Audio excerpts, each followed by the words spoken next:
Bonjour à tous, nous sommes les étudiants de Mukamabu Kasalis Hop, Kaiwamu Kindirus et Mitamemba Donnell. Dans le cadre de notre TPE de méthode et technique de négociation, il nous a été posé une question. Quel est le meilleur processus pour attirer l'attention de quelqu'un par nous? Attirer l'attention de quelqu'un par nos paroles nécessite une combinaison de techniques de communication efficaces. Voici un processus en plusieurs étapes pour capter et maintenir l'attention de l'auditeur. Première étape, commencez par une accroche. C'est-à-dire utiliser une phrase d'accroche percutante.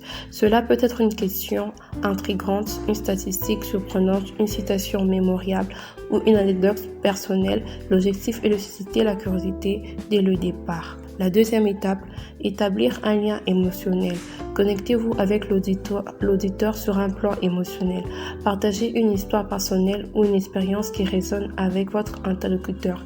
Les émotions jouent un rôle crucial dans l'attention et l'engagement.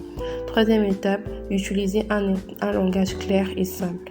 Évitez le jargon complexe et optez pour un langage accessible. Soyez clair et concis dans vos propos afin que votre message soit facilement compréhensible. Quatrième étape, variez le temps et le rythme. Alternez le ton de votre voix, la vitesse de votre discours et votre volume pour maintenir l'intérêt. Utilisez les pauses stratégiques pour permettre à l'auditeur de digérer l'information et pour créer du suspense. Cinquième étape, posez des questions. Engagez votre interlocuteur en posant des questions ouvertes qui encouragent la réflexion. Cela incite la personne à participer activement à la conversation et à s'impliquer davantage dans le sujet. Sixième étape, soyez authentique et passionné. Montrez votre enthousiasme pour le sujet. L'authenticité attire naturellement l'attention car les gens sont souvent captivés par ceux qui croient nécessairement en ce qu'ils disent. Septième étape, utilisez des exemples concrets et des métaphores. Rendre votre idée tangible avec des exemples concrets ou des métaphores aide à illustrer vos points et à les rendre plus mémoriables. Huitième étape, écoutez attentivement.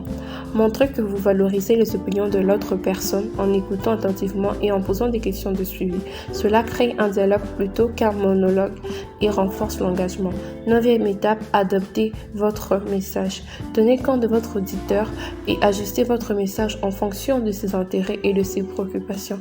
Cela montre que vous vous souciez de ses besoins et que vous êtes attentif à ses réactions. Et pour finir, la dixième étape, conclure avec un impact. Terminez votre discours ou votre intervention par un appel à l'action ou une déclaration mémoriable. Cela laisse une impression durable et incite l'auditeur à réfléchir à ce que vous avez dit. En appliquant ces principes, vous augmenterez votre chance d'attirer et de maintenir l'attention de votre interlocuteur lors de vos échanges verbaux.